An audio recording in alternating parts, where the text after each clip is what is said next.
송은재TV 시작합니다. 이제 내일이면 법정 선거운동이 시작이 됩니다. 앞으로 20여일 정도 남은 이 대선 선거운동 기간 가장 큰 쟁점은 뭐냐? 윤석열 후보와 안철수 후보 단일화입니다. 다른 여러 가지 쟁점들 이슈가 나오겠지만 이 후보 단일화를 뛰어넘을 어떤 쟁점 이슈는 나오기가 힘들 것이다. 이 후보 단일화가 어떻게 되느냐? 안철수 후보가 어제 전격적으로 후보 단일화 제안을 했고, 윤석열 후보는 어제 오후부터 저녁에 긴 시간 동안 참모들과 여기에 대해서 어떻게 대처할 것인가 회의를 가졌습니다. 윤석열과 안철수의 후보 단일화, 안철수는 어떤 의도로 후보 단일화를 전격 제안을 했고, 윤석열은 이 부분에 대해서 어떻게 대처하는 것이 가장 현명한가 라는 부분 여러분들과 차분하게 한번 따져보겠습니다. 먼저 송은재TV 아직 구독자가 아니신 분들은 구독, 좋아요 눌러주시면 고맙겠습니다. 윤석열과 안철수의 후보 단일화를 놓고 시기적으로는 먼저, 그러니까 오는 28일 투표 용지 인쇄에 들어가기 전에 오는 28일까지는 후보 단일화를 마무리해야 한다. 시기적으로는 그렇게 2주일 만에 마무리를 지어야 한다라는 것이고요. 지금 가장 중요한 것이 안철수 후보가 단일화를 제안을 했는데, 이 제안을 한 것은 너무나 반갑고 대환영인데, 문제는 후보 단일화를 하는 방식, 이게 여론조사 방식을 하자라고 했는데, 안철수 후보는 여론조사 방식, 윤석열 후보는 지금 단판에 의한 방식을 주장을 하고 있습니다. 이걸 어떻게 조정할 것이냐? 가장 중요한 키워드는 윤석열과 안철수가 언제 만나느냐입니다. 언제 만나는 분위기가 만들어지고, 만나는 분위기가 만들어진다라고 하는 것은 이 문제가 풀릴 것이다 라고 하는 점입니다. 여기에서 하나 둘씩 따져보면, 먼저 안철수 후보는 왜 후보 등록을 하는 어제 전격적으로 후보 단일화를 하자라고 윤석열 후보에게 제안을 했을까라는 겁니다. 안철수 후보의 지지율 하락입니다.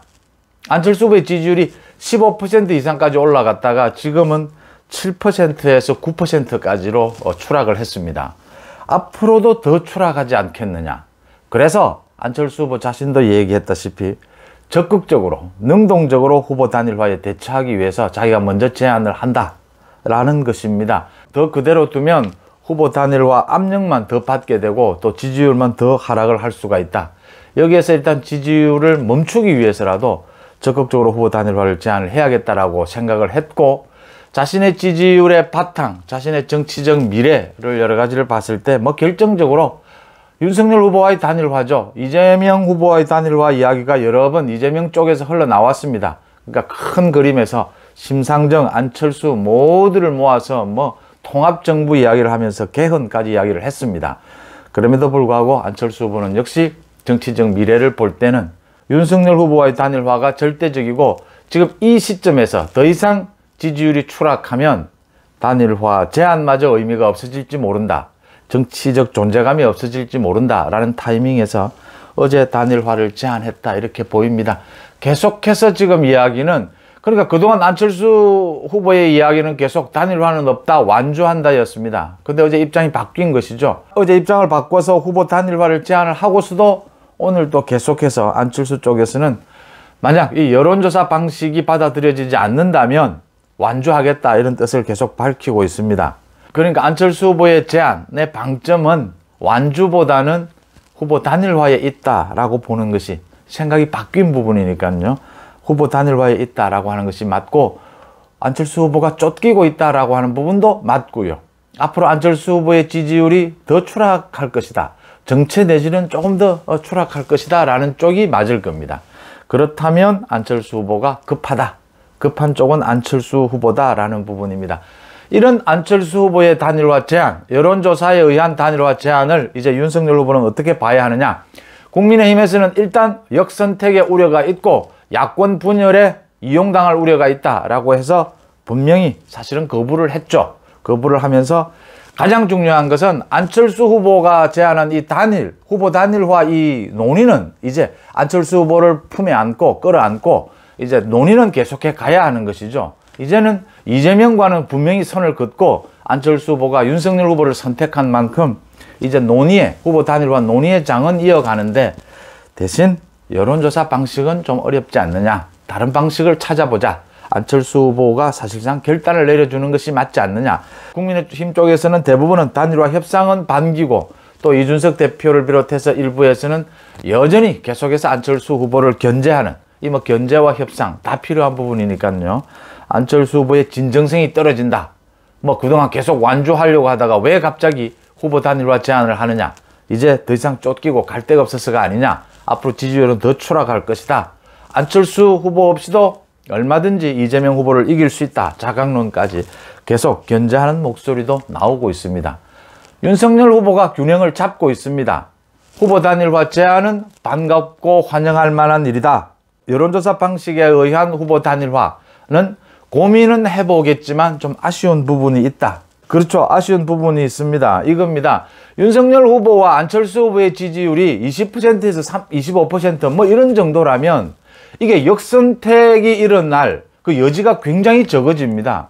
근데 지금 지지율 차이가 6배에서 7배가 나는 이 7, 8%와 40%대 이런 수준의 차이가 나면 이건 뭐 민주당 지지층의 역선택이 100% 일어난다라고 밖에 볼 수가 없고 이 역선택을 방지할 뭐 조항 이런 이야기가 나오는데 사실상 이걸 방지하기가 쉽지가 않습니다. 또 지난해 서울시장 보궐선거에서 보셨다시피 이 부분을 놓고 지금 한 일주일, 2주일 계속 또 실갱이를 벌이게 되면 이 국민적 피로감이 보통이 아니다라고 하는 이야기입니다.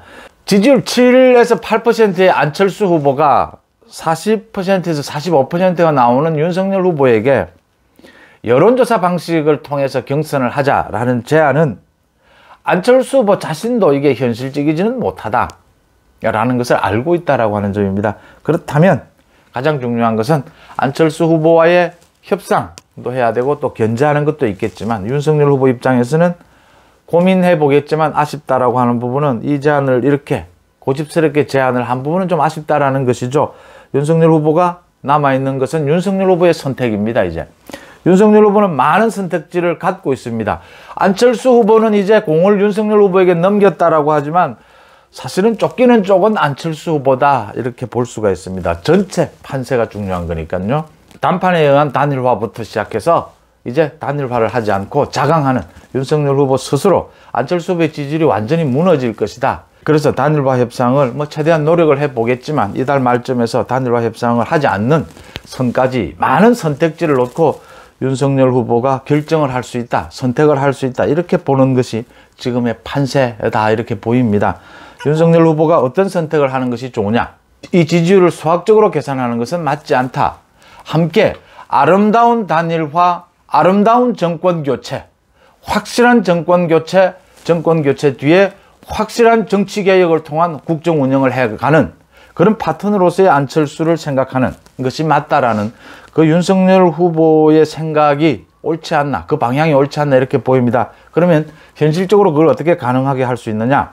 지금 국민의힘에서 뭐 많은 얘기들이 나오는데 안철수 후보에게 뭐 총리나 부총리, 책임 총리를 꼭 제안할 필요가 있느냐라는 부분, 안철수 후보가 만약에 합당을 요구해 온다면 어떻게 할 것이냐, 이 지분 문제, 뭐 이런 문제들을 이 대선 기간에 구체적으로 논의할 수는 없겠지만 대선이 지나고 난 다음에는 그 문제가 또 불거질 텐데 그런 것이 꼭 필요하냐라는 얘기도 있고 아니다, 뭐 상당 부분 양보를 해야 하지 않겠느냐 이런 주장도 있습니다. 윤석열 후보의 선택은 어디에 되어야 하느냐? 국민의당의 현실적으로 당대표인 안철수 후보, 그동안 안철수 후보는 지난 10년 동안 여러 차례에 걸쳐서 후보 단일화를 해왔습니다. 양보도 해오고 해왔는데 안철수 후보가 이번에도 후보를 양보를 하게 된다면 안철수 후보로서는 굉장히 이 정치적인 존재감이 약해질 수 있다. 명분이 굉장히 취약하다라고 하는 점입니다. 그런 점에 대해서 윤석열 후보가 배려를 해줘야 되지 않느냐. 그 부분이 된다면 안철수 후보도 이 시점에서 이제는 고집하기는 힘들 것이다. 왜냐하면 안철수 후보가 지금 지지율이 정체 내지는 하락 국면이다라고 하는 점이고 안철수 후보의 뭐 소위 말씀드려서 정치적 체면을 좀 세워준다면 안철수 후보로서도 어떤 탈출구를 찾아야 하는 시점 아니냐.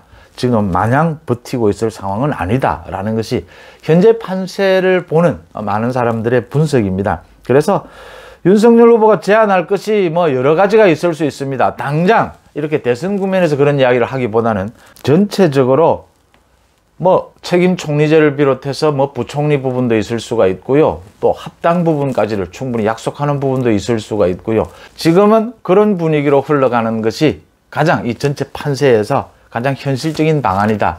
이런 지적이 설득력을 얻고 있습니다. 송은재TV 마칩니다. 고맙습니다.